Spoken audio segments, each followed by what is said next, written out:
Marvel has an intricate world, meticulously created so all films make sense with each other. For the most part, they are brilliantly crafted, except for audiences, but we won't let them. Are you new to Screen Rant? Give us a like and hit the subscribe button to be the first one to know of any new videos. What if I say no? I'll persuade you. And what if the... That's right, Edward Norton. Edward Norton was cast as Bruce Banner in 2008's The Incredible Hulk, but was not invited back to continue playing the role. This was never discussed, mentioned, or commented on at all in the film. Expectations, which hurt the box office, as well as creative differences between Marvel Studios, Norton, and director Louis Leterrier. These differences led to Ruffalo taking over the role in Joss Whedon's 2012 The Avengers, a film that killed at the box. With all the chatter about Edward Norton not thinking the script was ever good enough, and then him even refusing to do publicity for the film, we're not surprised that Marvel just slipped this change in and welcomed Ruffalo to the role. Always had beautiful red hair. That is, until Avengers Infinity War, when fans were shocked to see ScarJo with a blonde do. Marvel just made the change and most likely hoped we'd justify that change ourselves. So far, though, through all but still remaining in the shade of red we know and love. The switch to blonde was a bold choice. Since the ending of Captain America Civil War, Tony Stark informs her that Black Panther told Thaddeus Ross, the Lieutenant General of the US Army, that she helped Captain America. What do you think about this? Is it a planned change or something Marvel tried to slip by us? Fun isn't something one considers when balancing the universe. But this does put a smile on my face. In the end credit sequence, Thanos appeared more like a king, a purple and gold helmet with skin a deep reddish purple tone. His body was covered in full armor, and we got the sense he had power.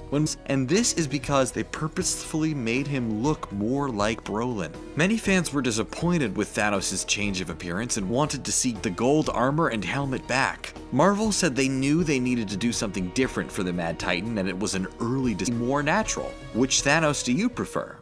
Nothing personal, boys! Fandral upgrade.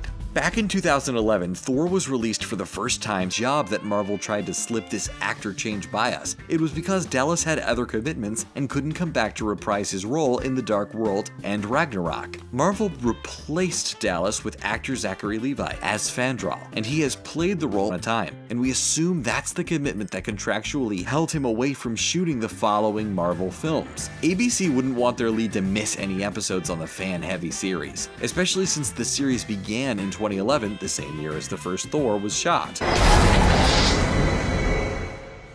Red Skull returns. This character change is next to impossible to spot. Let's see if you saw the character change Marvel thought they'd sneak by us all. In Infinity War, the return of Red Skull shocked a lot of fan face to begin with. In 2011, Hugo Weaving brought the skeletal villain to life. Weaving, however, did not return for Infinity War, so who was Marvel trying to hide? It was actor Ross Marquand. So why the change of actors? Well, seeing as Weaving openly admitted it's a sort of project he doesn't want to do, it's obvious why Marvel tried to slip this change by us. Marquand, who's mostly known from the hit series The Walking Dead, couldn't have been more excited. Ross admitted in an interview that he used to draw Red Howard Stark musical chairs. Howard Stark is one Marvel character that has really been passed around. He isn't the most popular character, so it may be one reason this does seem to fly slightly more under the radar than other changes. Howard Stark is the founder of Stark and Carter. The third actor to jump into the game of Howard Stark musical chairs is Mad Men's John Slattery. Slattery took on Howard Stark in Iron Man 2,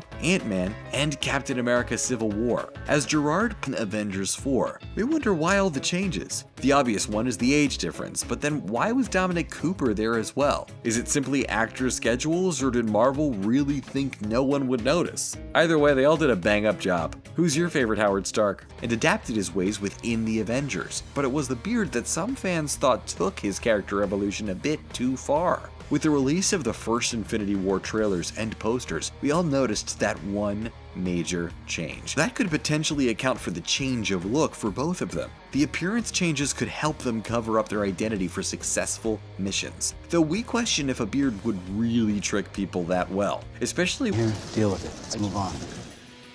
Terrence Cheadle.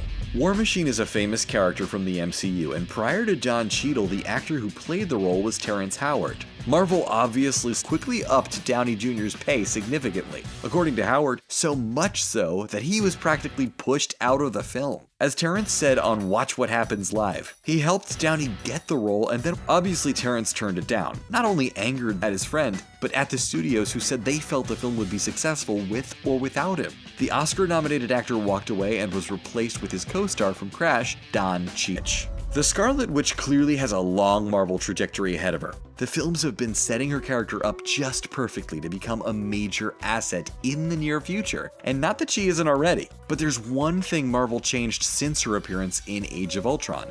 Joe and Anthony Russo said that it was very intentional to continually strip down Wanda's accent as she acclimated. They explained that if you're trying to disguise yourself or hide, a main trigger warning of who you are would be your accent. Some fans are wary of this. Why do you think Marvel decided to take away Scarlet Witch's natural accent? Either way, accent or no accent, she's going to draw attention with her kick-ass ways. There's no stopping Scarlet Witch and her crazy powers. No one dislikes you, Wanda. Thanks for watching, and we'll see you next time.